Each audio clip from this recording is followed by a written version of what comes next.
ऐसे ही जब 4 लड़कियों से व्यभिचार करता है तो वो अपनी पत्नी से संतुष्ट नहीं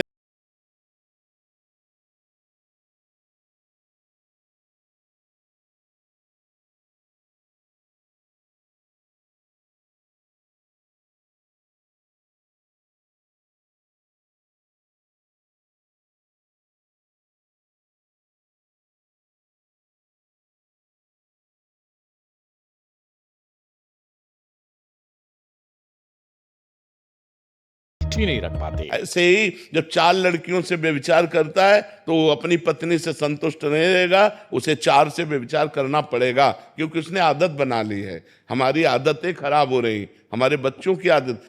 तो ये सब जो मोबाइल चल गया है, ये जो गंदी बातें चल गई हैं, अब आजकल बहू मिलना और या पति मिलना बड़ा मुश्किल है, बड़ा मुश्किल है। बस इसी के बाद से तमाम बड़े-बड़े लोगों ने उन्हें कहीं न कहीं अपने निशाने पर लिया। यहाँ तक कि अब उन पर हमले या साजिश की खबरें भी आने लगी हैं। सवाल ये है कि क्या प्रेमानंद महाराज ने कुछ गलत कहा था?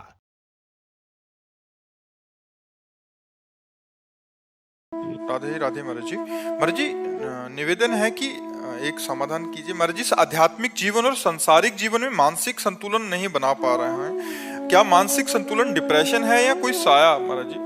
मानसिक संतुलन कोई साया फाया नहीं है। जैसे लोगों को रहता है ना कि बाहरी चक्कर कोई होगा, ये सब भीतरी चक्कर हमारे द्वारा जो पाप कर्म होते वही हमारे मन को जलाते, वही हमारी बुद्धि को भ्रष्ट कर देते, और कोई नहीं। जैसे भूत प्रेत भी आता है ना किसी के दिमाग में, तो पाप कर्म के कारण ही आता है। हमारे पाप कर्म को भुगताने के लिए भूत का आवेश होता है और वो हमें दुख देता है, और जब हमारा पाप कर्म क्षय हो जाता है तो या तो कोई झाड़ने फूकने वाला मिल गया या स्वयं चला जाता है। तो कर्म ही हमारे लिए भूत है और कर्म ही हमारे लिए भगवान है। अगर हमारे कर्म बिगड़ गए तो वही भूत की तरह हमें सताता है, और कर्म हमारे बन गए तो वही भगवान की तरह हम पर कृपा करता है। इसलिए कर्मों का सुधार करो, हमारे कर्म ठीक होने। हमारे अगर कर्म बिगड़ गए हैं ना तो ऐसा ही अनुभव होने लगता है, कोई डिप्रेशन नहीं।